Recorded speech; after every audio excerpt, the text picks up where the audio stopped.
Rurikhan, you can upgrade all of the Gunlances to shelling level 8. Which Gunlance have you been using since Title Update 3?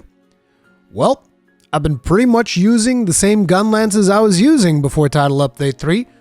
But why is that? I thought this is what you wanted, to have all of the diversity of all of the Gunlances be able to reach maximum shelling level so that you could use different Gunlances in your builds. Why haven't you changed anything? Well, before I get into that, let's talk a little bit about Title Update 3, shall we? How's everybody doing? Hopefully you guys are having a good time. As you can imagine, I've been playing a significant amount of Title Update 3. As a matter of fact, I've been loving it. I think it's a fantastic update to Monster Hunter Rise Sunbreak, and interestingly enough, we got 3 new monsters, but all of these monsters brought something unique to the table for me. Now, when you look at Risen Kushala Daora, for starters, I think his fight is pretty friggin' awesome. I've always thought that did Kushala come in Sunbreak, or was he around for... He was around for Rise, right? Jesus Christ, my brain. I've been sick for the last couple of days. I apologize for my inconsistencies. But I've always thought that this version of Kushala Daora was actually tremendously fun to fight, unlike the version of, for instance, Iceborne. I don't think that Iceborne Kushala was that interesting. Although I imagine that if you were a bowgun user, most likely you loved it, because you put a bunch of stickies in his face, blew them up, and you would be in the ground the entire fight, just limp, okay? That's not what would happen for those of us that were actually using melee weapons. But anyways, besides the point. So Risen Kushala, I think, is actually a really cool fight. And even though I don't really plan on using his equipment, he's got the, what's called the Wind Mantle skill, which is actually a pretty neat skill, but the Gunlance is a weapon that I need to sheath quite often in order to move around the battlefield and whatnot.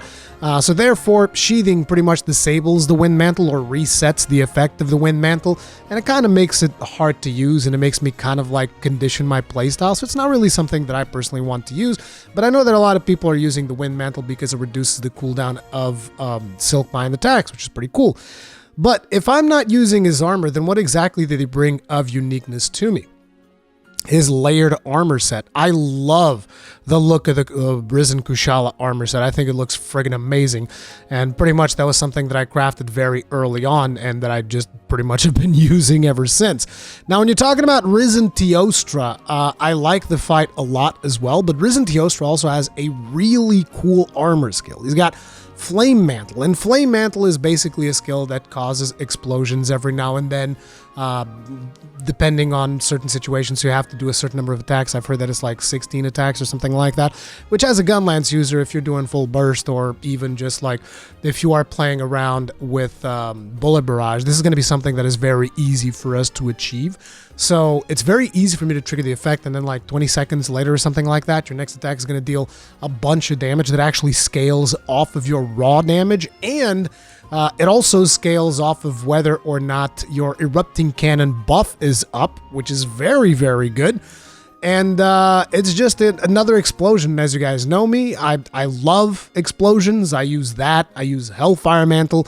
So I've basically made a new set. I'm not going to be talking about the new set in this video because that set is still changing. I'm still experimenting with it. I'm trying out different skills all the time. But just know that currently a big portion of my set is basically built around Flame Mantle, which, you know, is something that I'm very happy to add to my arsenal as well. So that's what Risen Teostra kind of brought into the game. And then with Chaotic Gormagala, I mean, you guys will have hopefully seen my video on Chaotic Gormagala. I just think that he is a really cool monster, and I like all the additional recontextualization that we got for like the lore on him. As a matter of fact, there were a couple of things that I wasn't aware of that people brought up in the comment section that made me even more fascinated about it. How, you know, the Shigaru Magala basically interrupts the evolution by spreading his own venom throughout a certain region, and if another Gormagala tries evolving within that region, he is going to become a chaotic Gormagala, and then the Shigaru Magala portion of his body is basically eating away at him, corrupting him, and killing him slowly. Like, it just gives you such... There's such cool lore around Chaotic Gormagala, in my opinion, that it made me really fascinated about that particular monster. So that's kind of what Chaotic Gormagala brought to the table. That, and I think his Gunlance is also going to be interesting when I'm able to actually start upgrading it, or start upgrading any Gunlance for that matter. But before we get to the Gunlance upgrading, I should also say that I've been loving the Gunlance changes. Like, the change for Hail Cutter being basically one wire bug was a godsend, because those of you who've watched me play Monster Hunter Rise, even back in the day, I had this build that I did, which was like this aerial Gunlance playstyle where I would do Hail Cutter at the top of like a bunch of aerial shells, and it was just a really fun thing. And now that Hail Cutter actually only costs one wire bug, this is something that you can use quite a lot. As a matter of fact, you know, I've started using that pretty much since the update went live. If you guys watched the live stream, you saw me basically instantly apply the Hail Cutter to my build and just start spamming it away.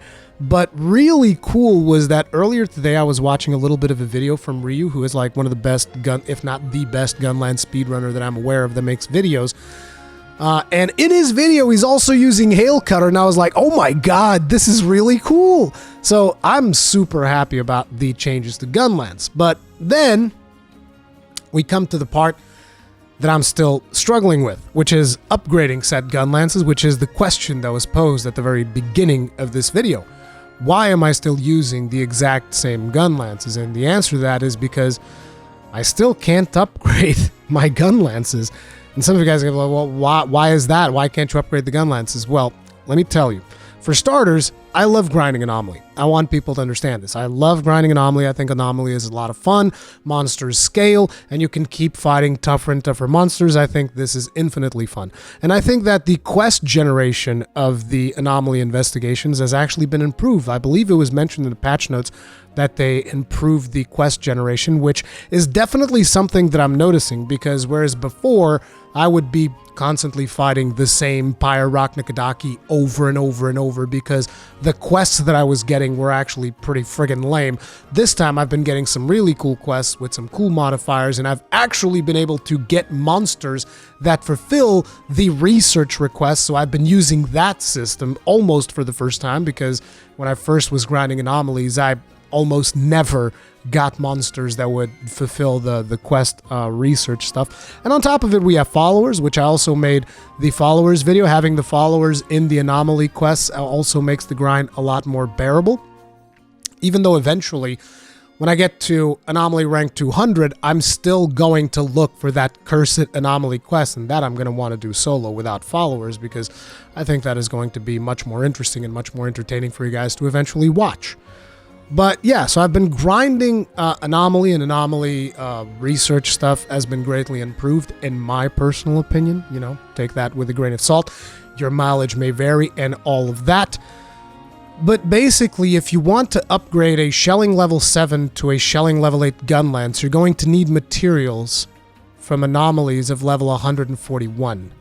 Now, I was at 119 Anomaly level when this system got implemented into the game, and I am currently Anomaly level 141. And now you guys are wondering, well, why haven't you crafted any quests yet? Because I got distracted with trying to level the actual rank of Anomaly as fast as I possibly could by going after all of these different research targets and all of the monsters that would have like good modifiers and stuff like that, that I forgot that I actually need specific monsters for the materials. So that actually set me back to the monsters that I need are in quests that are level like 120 or something.